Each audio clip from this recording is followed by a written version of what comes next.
శ్రీమాత్రే నమ. జై గురు దత్తాత్రేయ నమ.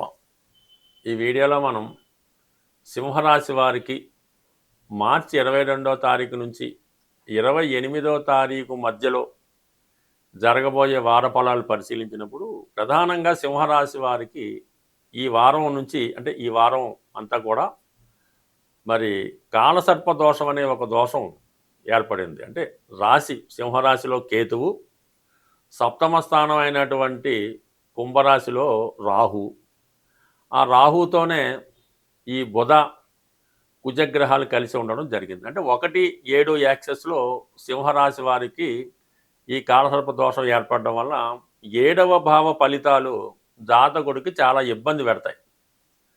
ఇది ప్రధానంగా ఏంటంటే మీ జీవిత భాగస్వామి, మీ భార్య లేదా మీ భర్త ద్వారా కొంత నష్టం జరగడం కానీ, కొన్ని విభేదాలు రావడం కానీ, లేదంటే వారికి ఏదైనా ఒక హెల్త్ ప్రాబ్లం రావడం కానీ జరిగే అవకాశం ఉంది.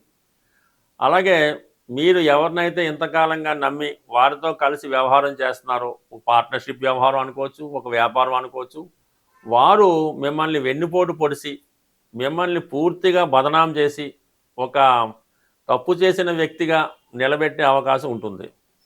సో అందువలన ప్రత్యర్థులు విసురుతున్నటువంటి సవాళ్ళను కానీ, వారు బిగిస్తున్నటువంటి ఉచ్చును కానీ చాలా జాగ్రత్తగా కాపాడుకోవాల్సి ఉంటుంది. ఇక్కడ సప్తమ స్థానమే బలమైంది, అపోజిషన్ పార్టీ. అక్కడ కుజుడున్నాడు, రాహు ఉన్నాడు, అలాగే బుధుడున్నాడు. సో ఈ అన్ని కారణాల వల్ల ఏంటంటే మీకు వారు చాలా బలవంతులై ఉంటారు. మీ అపోజిషన్ పార్టీ అవ్వచ్చు, మీ జీవిత భాగస్వామి అవ్వచ్చు. మీ యొక్క వరకు సింహరాశిలో కేవలం కేతుగ్రహం మాత్రమే ఉండడం జరిగింది. ఈ కేతువు వైరాగ్యకారకుడు, రాజీకారకుడు, ఏదైనా హృదయంతో ఆలోచించి పోనీలే అన్నటువంటి మనస్థాన్ని కల్పిస్తూ ఉంటాడు. పెద్దగా ధైర్యాన్ని ఇవ్వలేకపోతూ ఉంటాడు. సో ఆ కారణం వల్ల మీరు ముందుగానే ఎదుట వారు ఏం చేస్తారో గమనించి దానికి అనుగుణంగా మీరు పథకాలు వేసుకుంటూ వెళ్ళవలసి ఉంటుంది. చాలా జాగ్రత్తగా మీరు ఈ ప్రస్తుతం జరుగుతున్నటువంటి కురుక్షేత్ర యుద్ధంలో ప్రధానంగా మీరు సైలెంట్గా ఉంటూనే ముందుకు వెళ్ళవలసి ఉంటుంది.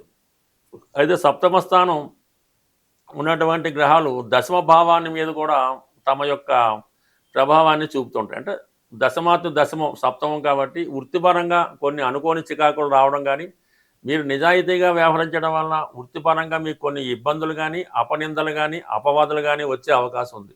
అంటే ప్రధానంగా మీ యొక్క శత్రువులు ఈ సమయంలో పైచేయి సాధిస్తారు. మిమ్మల్ని అణగదొక్కే ప్రయత్నం అనేది జరుగుతుంటుంది. అది టెంపరీగా అయినప్పటికీ కూడా కొంతవరకు మీకు కొంత ఇబ్బంది కలిగించే అవకాశం ఉన్నది. దాంతో ప్రధానంగా అష్టమ స్థానంలో శని భగవానుడు, ఇప్పుడు రాష్ట్రాధిపతి రవి కూడా అష్టమ స్థానంలోనే ఉన్నాడు.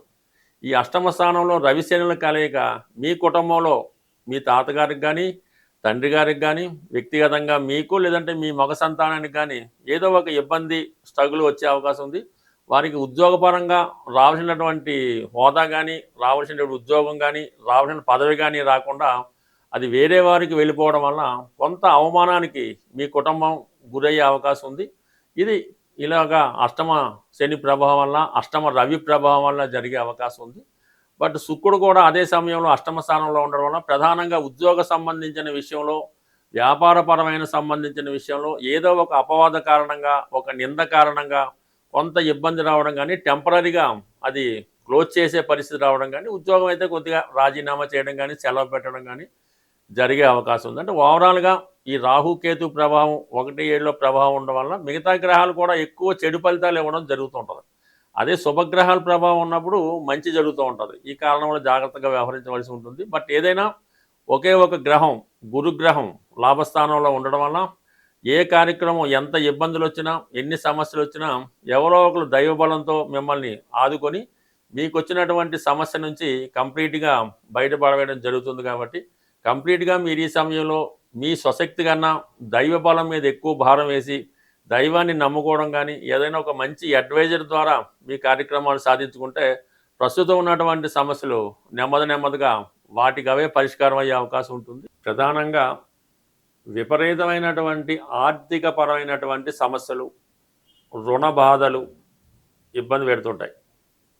అలాగే వివాహం ఆలస్యం అవుతూ ఉంటుంది. తొందరగా వివాహ సంబంధం కుదరదు. వివాహం తర్వాత భార్యాభర్తల మధ్య విభేదాలు ఇవన్నీ బాగా ఎక్కువగా ఉన్నప్పుడు మీరు ఏ రోజైనా పర్లేదు, ప్రధానంగా మంగళవారం అయితే మంచిది. ఈ మంగళవారం రోజు సాధారణంగా మీకు కోతులు అంటే కోతులు, కొండముచ్చులు ఏమైనా పర్వాలేదు. మీకు కొద్దిగా దూర ప్రాంతంలో, అటవీ ప్రాంతం ఉన్నా, ఊర్లో కొద్దిగా దూరంగా ఉన్నా, వాటికి శనగపప్పుతో చేసినటువంటి శనగపప్పు బెల్లం కలిపి శనగుండల్లా చేస్తూ ఉంటారు. లేదంటే వేరుశెనగ ఉండలు, బెల్లం వేరుశెనగ ఉండలు, అవి సాధారణంగా ఏదో ఇంట్లో తయారు చేయటం వల్ల ఒక 3 కేజీలో, ఒక 5 కేజీలో అవి చక్కగా ఉండల్లా తయారు చేసి కొద్దిగా అటవీ ప్రాంతంలో రోడ్డు మీద అది కాకుండా కొద్దిగా రోడ్డు సైడు, లేదంటే పుణ్యక్షేత్రంలో అయినా పర్వాలేదు, ఎవరికి ఇబ్బంది లేకుండా, వాటికి ఇబ్బంది లేకుండా ఇవి ఏదన్నా ఒక క్లాత్ అది పరిచి ఈ ఉండలు దూరంగా పెట్టడం వల్ల ఒకేసారి ఇంచుమించు ఒక 3 కేజీలన్నా పర్వాలేదు. ఏదన్నా ఇలాంటి విపరీతమైన ఇబ్బందులు ఉన్నప్పుడు ఏదైనా ఘనంగా చేయాలి తప్ప, ఏదో 4 ఉండలు వేసాం, ఒక 3 అరటిపళ్ళు వేసాం, ఒక బెల్లం ముక్క పెట్టామంటే మాత్రం ఫలితం దక్కదు. ఎక్కువగా కొద్దిగా తృప్తిగా పెట్టినప్పుడు ఆ ఫలితం కంపల్సరీగా వస్తుంది. కానీ ఈ రెమెడీ 100కి 100 పాళ్ళు ఖచ్చితంగా పనిచేసి తీరుతుంది. ఒక్కసారి మీరు ప్రయత్నం చేసి చూడండి. అది మీకు దాని ఫలితం చాలా తొందరగా అనుభవంలోకి రావడం జరుగుతూ ఉంటుంది.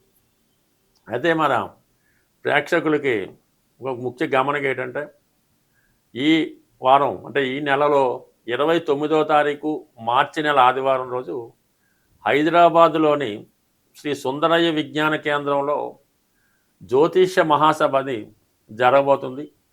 అందులో ప్రముఖమైనటువంటి పుస్తక రచయితలు, ఆస్ట్రాలజర్స్ అంటే వీళ్ళు పెద్దవాళ్ళు, శ్రీ మల్లాది మణిగారు, అలాగే శ్రీ నానాజీ పట్నాయక్ గారు, తర్వాత శ్రీ బంగారాయ శర్మ గారు, మొదలగు ప్రముఖులు ఈ సభలో పాల్గొని వారు జ్యోతిష్యం మీద మాత్రమే ప్రసంగించడం జరుగుతూ ఉంటుంది. మీకు ఏమైనా జ్యోతిషపరమైనటువంటి సందేహాలు ఉన్నా కూడా ఆ సమయంలో మీరు తీర్చుకునే అవకాశం ఉంటుంది. కాబట్టి వీలున్న వాళ్ళు ఆ సభకి, అంటే ఉదయం 9:30 నుంచి సాయంకాలం 5:30 మధ్యలో జరుగుతుంది. అన్ని సౌకర్యాలు, సదుపాయాలు వచ్చిన ప్రేక్షకులు ఉంటాయి. ఏ విధమైనటువంటి ప్రవేశ రుచుంగా ఏమీ ఉండదు. మీరు ఉచితంగానే ఈ సభకి విచ్చేసి జ్యోతిషపరంగా కొన్ని అమూల్యమైనటువంటి సలహాలు, సూచనలు తెలుసుకునే ప్రయత్నం చేయండి. ఆసక్తి ఉన్నవాళ్ళు ఈ స్క్రీన్ మీద నోట్ అవుతున్నటువంటి ఫోన్ నెంబర్కి ఫోన్ చేసి రిజిస్ట్రేషన్ చేసుకుంటే మరి మంచిది. అంటే మేము తగిన ఏర్పాట్లు చేసుకోవడానికి అవకాశంగా ఉంటుంది. కాబట్టి తప్పకుండా రిజిస్ట్రేషన్ చేసుకొని హాజరవుతారని ఆశిస్తూ, ప్రధానంగా విపరీతమైనటువంటి ఆర్థికపరమైనటువంటి సమస్యలు, రుణ బాధలు ఇబ్బంది పెడుతుంటాయి. అలాగే వివాహం ఆలస్యం అవుతూ ఉంటుంది. తొందరగా వివాహ సంబంధం కుదరదు.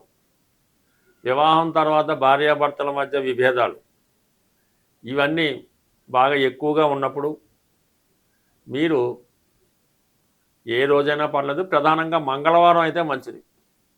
ఈ మంగళవారం రోజు సాధారణంగా మీకు కోతులు అంటే కోతులు, కొండముచ్చులు ఏమైనా పర్వాలేదు. మీకు కొద్దిగా దూర ప్రాంతంలో, అటవీ ప్రాంతం ఉన్నా, ఊర్లో కొద్దిగా దూరంగా ఉన్నా, వాటికి శనగపప్పుతో చేసినటువంటి శనగపప్పు బెల్లం కలిపి శనగుండల్లా చేస్తూ ఉంటారు.